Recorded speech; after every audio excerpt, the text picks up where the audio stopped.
이조연의 뉴스 정면 승부 4부 이번에는 정면 인터뷰 순서입니다. 자, 러시아가 우크라이나를 침공한 지 2달째입니다. 당초 예상보다 장기화되고 있는데요. 우크라이나 민간인 최소 1,500여 명이 사망하고 또 2,200여 명이 부상한 것으로 알려졌습니다. 자, 직접 취재를 다녀오신 김영미 분쟁 지역 전문 PD 모셔서 자세한 내용 알아보겠습니다. 안녕하세요. 네, 안녕하세요. 네. 자, 폴란드 국경으로 취재를 다녀오신 거죠? 네, 네. 예, 언제 우리 한국에는 돌아오셨습니까? 15일 날 들어왔으니까 아직 15일이요? 네, 네, 아, 그럼 한 10여일 정도 네, 네. 지났군요. 네. 자, 어떤 계기로 우크라이나 전쟁 취재를 계획하셨나요? 이제 우크라이나 같은 경우는 제가 2014년에 마이단 혁명 때도 취재를 했었고요. 그리고 또 현재 지금 우크라이나 전쟁 같은 경우는 우리 현대사에서도 굉장히 중요한 전쟁이기도 하고 우리 예, 국익과도 많은 관련이 있기 때문에 그 취재를 꼭 해야 되는 거죠. 그래서 제가 사실 우크라이나 현지까지 이제 취재를 들어가면 정말 좋은데 예. 우리나라 여건법상 한국 취재진 들어갈 수가 없어요. 아, 못 들어가게 돼 있었어요? 네네네.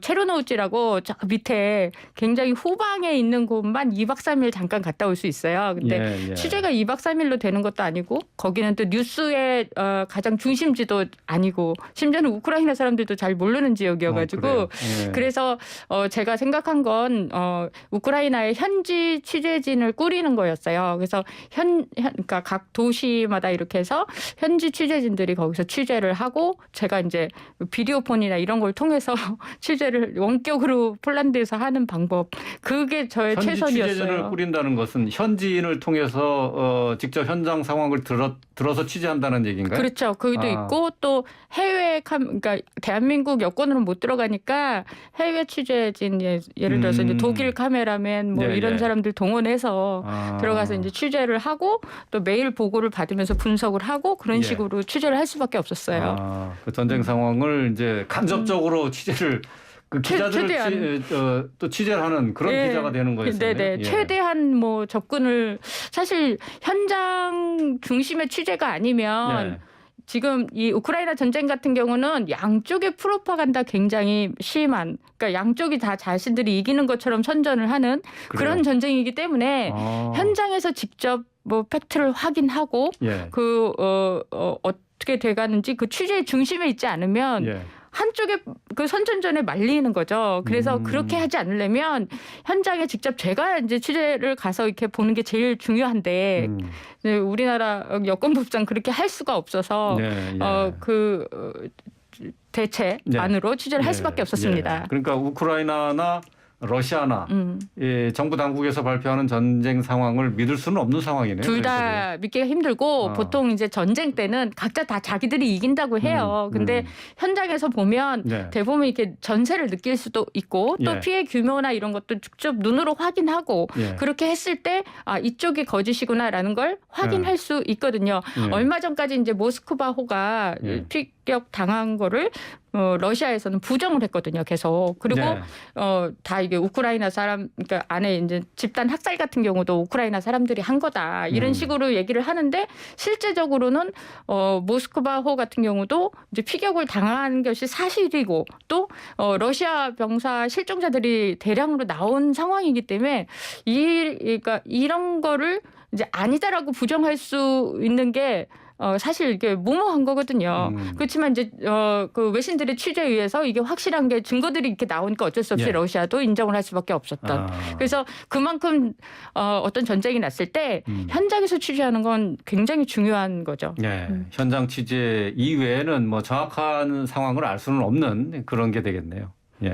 자, 폴란드로 주로 이제 난민들이 많이 가지 않았습니까? 네네. 286만 명이 넘는 것으로 알려졌는데 직접 그런 난민들을 만나봤죠? 네, 그 사실 이제 국경보다는 폴란드 수도 바르샤바에 더 많이 이 피난민들이 많았어요. 그래서 바르샤바에 있는 이제 기차역에서 수도 키이우까지 이렇게 기차가 다녀요. 그래서 그 기차역에서 이제 피난 열차를 이제 타고 온 피난민들이 막 쏟아져 내리는데 이번에 좀 특이하다고 제가 느낀 거는 여성과 아이들이 피난민의 대다수를 차지한다는 거예요. 네. 그래서 남성들은 징집이 됐거나 아니면 다시 고국으로 돌아가서 이제 싸우겠다 그렇게 해서 간 경우가 많아서 가족의 해체가 굉장히 문제가 된다. 그러니까 아빠들이 우크라이나 본토로 들어가면 연락이 안 되죠. 전쟁 상황이니까. 그래서 피난민들도 대부분은 전기와 물이 끊기니까 생활을 할 수가 없어서 아이들 같은 경우는 그 전기와 물이 끊긴 상황에서 며칠을 못 버티거든요. 그렇죠. 그렇기 때문에 어쩔 수 없이 피난을 나올 수밖에 없다는 얘기를 많이 들었습니다. 예, 그렇군요. 자, 러시아가 국제법상 금지된 대량 살상 무기도 사용했다고 지금 알려졌거든요. 우크라이나에 남은 민간인 피해 심각하죠? 그렇죠. 그리고 지금 집단 학살이 된 현장이 그 수도 키이우 주변에 이제 부차라는 도시가 있는데 부차에서 지금 그게 밝혀졌잖아요. 그렇죠. 근데 사실 부차라는 도시가 옛날에 제가 취재 갔을 때 보면 우리나라 일산 정도 되는 그러니까 막 신흥 도시로 이렇게 발돋움하고 아파트도 좀 많이 분양이 되고 그래서 젊은 부부들이 많이 살았던 걸로 저는 기억을 하거든요. 그래서 거기가 이제 처음에 429 시신이 나왔고 그리고 또 이 부분은 이렇게 민간인 순수 민간인이었다라는 것들이 이제 알려지기 시작하면서 다른 도시도 솔직히 개봉박동 거죠. 지금 뭐 동부뿐만이 아니고 알려지지만 않았을 뿐이지 그러한 집단 학살이 있을 수 있다. 네네네. 앵커님께서 이제 뭐 1,500명 사망했다 이렇게 말씀을 하셨지만 사실은 이거는 아직 데이터가 그러니까 나오기 전에 데이터인 거예요. 그래서 전쟁이 끝난 다음에는 이거의 10배가 될지 100배가 될지 알 수 없는 거기 때문에 이번 전쟁은 특히 민간인의 희생이 짧은 시간 내에 이렇게 많이 나고 피난민도 짧은 시간 내에 굉장히 많이 나온 그런 전쟁이라고 볼 수 있습니다. 네, 참 비극적인 전쟁인데 말이죠. 인도주의적으로 공격이 금지된 학교 또 타가소 같은 시설도 미사일 공격을 받았어요. 네네네. 자, 이 아이들의 공격을 받은 건물에 있었던 아이들의 트라우마가 심각할 것 같은데 만나보셨습니까? 아이들 같은 경우는 이제 학교도 갈 수가 없고 또 부모 잃은 아이들이 많이 방치돼 있고 지금 그런 상황이라서 제가 이제 물론 저희 우크라이나 현지팀이 취재를 했지만 그런 아이들을 몰래 모아서 선생님들이 이렇게 보호하고 있는 그런 아지트 같은 벙커 같은 데가 있었어요. 그래서 거기 아이들이 대답을 하기는 오히려 물어보는 거예요. 밖에 어떻게 돼가요? 저는 이제 다른 부모님을 만나야 돼요. 뭐 이런 식으로 오히려 물어보더라고요. 그래서 제가 그것도 이제 비디오폰으로 간신히 연결해서 취재를 했는데 너무 눈물이 나고요. 그리고 이제 집속탄이라고 그래서 도시 주변에 이렇게 그 집속탄은 국제법상 금지된 무기거든요. 그래서 큰 폭탄에서 작은 폭탄들이 내려와가지고 거기를 이렇게 둘러싸고 있는 거예요. 그러니까 아이들은 위험 감지도가 낮잖아요. 그러니까 훨씬 아이들의 희생이 더 많이 나게 되고 그리고 아이들이 그런 피해를 당하는 것도 다분히 현대전에서 공포를 심어주기 위한 거예요. 그게 아이들은 미래잖아요. 그래서 우크라이나 미래를 공격한다고 생각하는 하나의 군사 작전 중에 하나예요. 그래서 아이들을 요즘에는 집중적으로 노리기도 해요. 그래서 타가소나 어떤 아이들의 학교나 이런 쪽을 공격하는 경향이 많거든요. 그래서 이거는 정말 비인도적인. 그러니까 공포를 심어주기 위해서 아이들을 공격한다는 거예요? 그렇죠. 그리고 아이들에게 전쟁의 공포를 심어줌으로써 다시는 러시아에게 덤비지 않게끔 우크라이나의 미래는 그게 이제 이번 러시아 쪽에서 군사 작전을 할 때 이게 염두를 두고 있는 것이 아닌가라고 생각을 합니다. 그래요. 러시아에 저항하지 못하게 아이들부터 그런 심각한 트라우마를 심어주기 위해서 공격을 한다. 이게 참 끔찍한 얘기입니다. 자, 러시아 군들이 또 우크라이나 여성들을 상대로 성범죄를 저지르고 있다라는 보도도 있습니다. 자, 이것도 뭐 역시 같은 심리전이에요. 그래서 전쟁은 미사일이나 큰 화력으로도 전쟁을 하지요. 그렇지만 사람 마음 한 가운데 공포를 심어주는 것 또한 아주 집중적인 군사 작전이 들어가요. 그걸 심리전이라고 부르거든요. 그래서 여성들에게도 그런 우크라이나 안에서 나는 러시아에 저항하면 안전하지 못하다라는 공포를 심어주는 거죠. 그래서 이 우크라이나를 전적으로 러시아의 속국으로 만들 수 있는 그런 거죠. 한 가지 예로 이제 1살 아이를 성폭행한 러시아 병사가 영상이 돌았거든요. 네. 근데 네. 그 우리가 아는 성범죄는 대부분이 몰래 이렇게 범죄가 이루어지잖아요.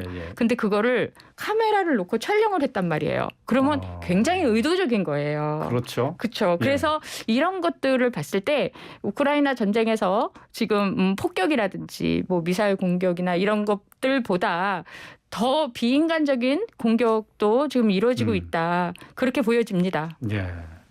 자, 이제 돌아오신 지 한 열흘 조금 넘으신 거죠. 아직도 그 현장 취재하면서 잊혀지지 않는 장면이 있을까요?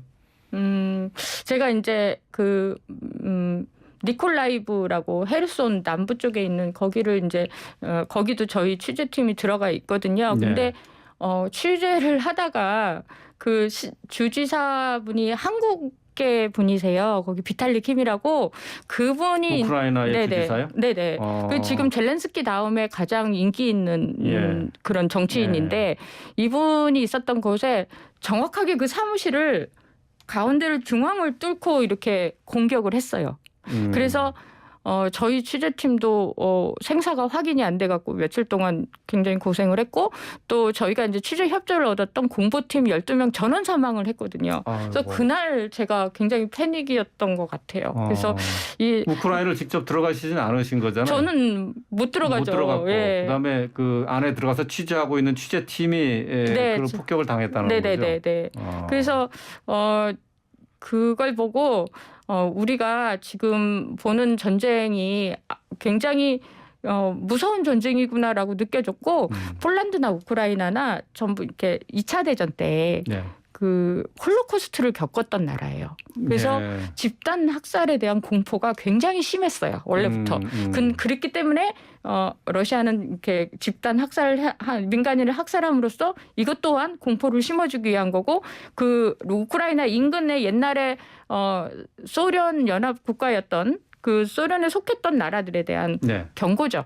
러시아에 대들면 이렇게 된다라는 하나의 경고이기도 해요. 그래서 그런 면에서 봤을 때는 이번 전쟁이 굉장히 전쟁 범죄와 또 이게 제네바 협약 위반이거든요. 그래서 이 민간인을 보호하지 못하는 이런 전쟁과 제네바 협약이 깨지는 이런 현장은 두고두고 이제 이게 다음 세대에서도 이게 기록이 남을 거잖아요. 그래서 먼 훗날 우리 후손들이 왜 그때 그게 깨졌어요라고 물었을 때 우리는 뭐라고 대답을 할 수 있을까 그런 의문을 갖게 하는 취재 현장이었습니다. 그 전쟁이 언제 끝날지 모르겠지만은 어쨌든 지금 현재 전쟁이 전개되는 양상을 봤을 때 우크라이나 전역이 사실 러시아의 전쟁 범죄 현장이다 이렇게 봐야 되겠네요.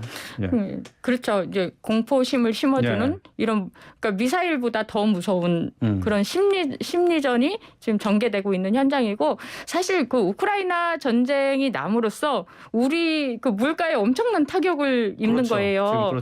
그 세계 4대 곡창지대인 우크라이나가 지금 봄인데 씨를 못 뿌리는 거예요. 그러면 앞으로 이제 이 식량난 그리고 또 우크라이나 전역에 있는 해바라기 밭들이 전부 초토화가 됐다고 하는데 거기서 이제 식용유가 우리 먹는 식용유도 나오는데 이런 것들도 굉장히 걱정이 많은 거죠. 그래서 지금 현재 우리나라와 연결이 되는 그런 일들이 많기 때문에 우크라이나 전쟁은 앞으로 더 취재를 해서 국민의 알 권리를 보장해드려야 된다고 생각을 합니다. 또 다시 가실 거예요? 저희 취재팀은 계속 하고 있어요. 저희가 고용한 그 소식을 듣는 거네요. 네, 그렇습니다. 알겠습니다. 자, 우크라이나 전쟁 관련해서 직접 취재를 다녀오신 김영미 분쟁 지역 전문 PD와 함께했습니다. 오늘 말씀 잘 들었습니다. 네, 감사합니다.